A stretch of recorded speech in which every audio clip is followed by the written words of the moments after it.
But this book, I made it through like the first 3 pages of the introduction, and he'd already blown my mind 6 times. 6 distinct times, like I can point to and be like, that opened a new door of my understanding. That's a new word for something that I knew was there, was trying to come up with my own, lexicon for, and like he just gave it to me. Like he knows, like he's a step ahead. Seed of the Soul, 1989? First Fireside Edition, 1990. To sum it up, he talks about moving, the evolution of humanity moving from being 5 sensory humans to being multi-sensory humans. One's not better than the other. There's plenty of 5 sensory humans alive and operating in a 5 sensory state right now. And multi-sensory isn't necessarily better or worse, right? But it is expanded. A multi-sensory human has expanded access to the world around him because he's not limited to the filters that the 5 senses represent. So I was like, boom, 5 senses as filters. Yeah, okay, I've thought of that before. It's this idea of the world is all energy and it's all stimuli. So like we're constantly getting bombarded with energy. And when we shut everything off and limit our senses to 5 and believe that that's all that's real, we're literally just pulling from 5 little currents of energy that are filtered down out of this whole universe of information that is speaking to us at any given moment. That's a very limited way with which to engage with your experience of reality. Becoming a multi-sensory human opens up access to a lot more information that is available in your environment. And it doesn't come through your 5 senses. It comes through other channels. And a key part of moving, shifting from being limited to 5 senses to becoming open to multiple senses is like creating space and entering into a state of allowing for like that additional information to come. So like you were talking earlier about how you felt like you had been expending a lot of psychic energy, pushing down like stuff that you weren't ready to face, right? And then when you're like, no, I'm done pushing down, like I'm just gonna let it express, like let it all come up, like clear space for like let it out, then all of a sudden all this extra psychic energy is available to you. Yeah. That's psychic energy that you can use to interact on expanded levels with your daily reality, have expanded access to the information that your world is like naturally serving up to you on a regular basis. When I was talking about how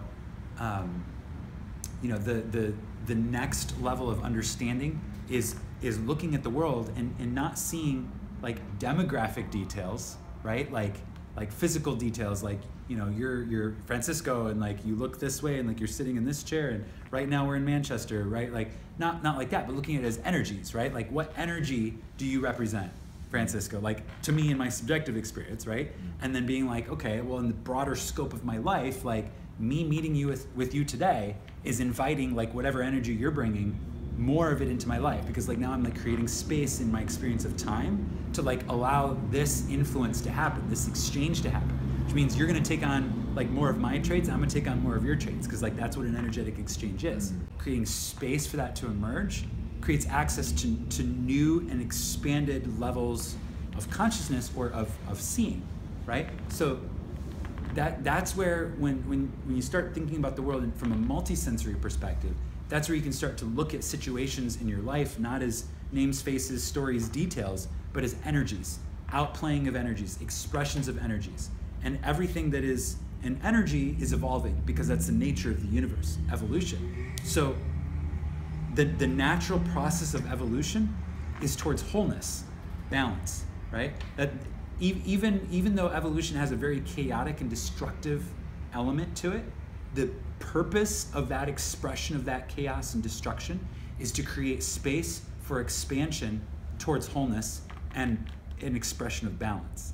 Right? That's the nature of the universe, is balance. Like it clears space for it to express that balance. So accessing multi-sensory perspective enables one to see that expression of balance woven throughout the experience of daily reality, right? Like rather than like things just being coincidences, like, oh, I just happened to see like this newspaper laying on this bench that had these words on it and it like triggered this thing. Like that's not an accident, that's an expression of universal energy that is organized at a higher order than what our 5 senses could ever hope to begin to access. So as long as one is is very limited in their scope of interacting with the world, this higher level of consciousness isn't going to make sense, and it might even seem like out of touch, right? Because it's literally a realm that is invisible to the five senses, but perfectly visible to someone with expanded senses. So the key thing I walked away from just in the introduction of this book was a very clear distinction and definition and describing of multisensory versus five sensory and this process of evolution, and a lot of the language and lexicon around like how to describe that expression, and even the term multisensory versus five sensory. I was using things like how awake is a person, like, oh, that person's like still pretty asleep. That's a word that has a lot of different connotations, and it's not the clearest definition, but I could say, oh, he's very much locked into five senses right now. And that's not a judgment, right? That's just an observation, and it would ring true for a lot of people. And it's not like, it doesn't have other meanings. Like, it's pretty clear what it means to be locked into five senses. Or like, pretty tuned into the multisensory thing. Like, that's a way of saying like very awake, like very conscious, very much embodied and aware of their incarnated state. It was very provocative in that regard. I'm going to read a little excerpt from this too. So this is The Seed of the Soul by Gary Zukav. This is from the introduction on page 22.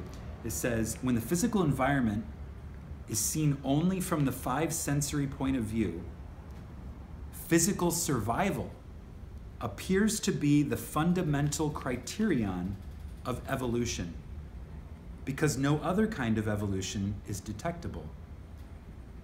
So if you look at the world, who was that? Darwin, right? Darwin talked about the evolution of species, right? If you look at the world five sensory with an understanding of Darwin, it really appears like the only reason why evolution exists is to ensure ongoing survival of the fittest, right? It's all about survival. Like, let's just keep things going.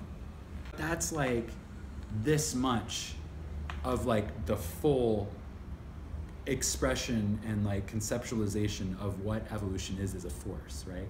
A very, very tiny amount of it is about survival. And there's all of this access to all of these other things. From this point of view, in fact, I just took the words right out of his mouth. From this point of view, that survival of the fittest appears to be synonymous with evolution, and physical dominance appears to characterize advanced evolution, right? So the more physically dominant you are from a five sensory, Darwinian perspective, the more evolved you are. When perception of the physical world is limited to a five sensory modality, the basis of life in the physical arena becomes fear. Power to control the environment and those within the environment appears to be essential. So this is what lays the foundation for the perception of power being external to one's own self, right? When you're linked to five senses and that's all you can see the world through, yeah, it appears obvious that that's the case. Power is outside of me, and I have to get it and bring it to myself. Page 27, this is the second excerpt I wanted to read. We are evolving from five sensory humans into multisensory humans. Our five senses together form a single sensory system that is designed to perceive physical reality. The perceptions of a multisensory human extend beyond physical reality to the larger dynamical systems of which our physical reality is just a part. The multisensory human is able to perceive and to appreciate the role that our physical reality plays in a larger picture of evolution and the dynamics by which our physical reality is created and sustained.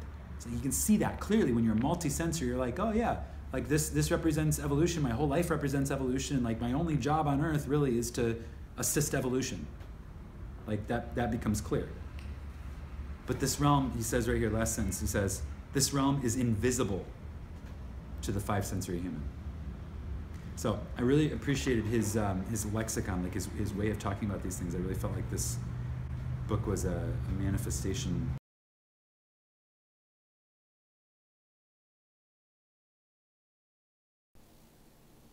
Subscribe to this channel so that you will receive notifications on your device when new Neville Goddard content is posted.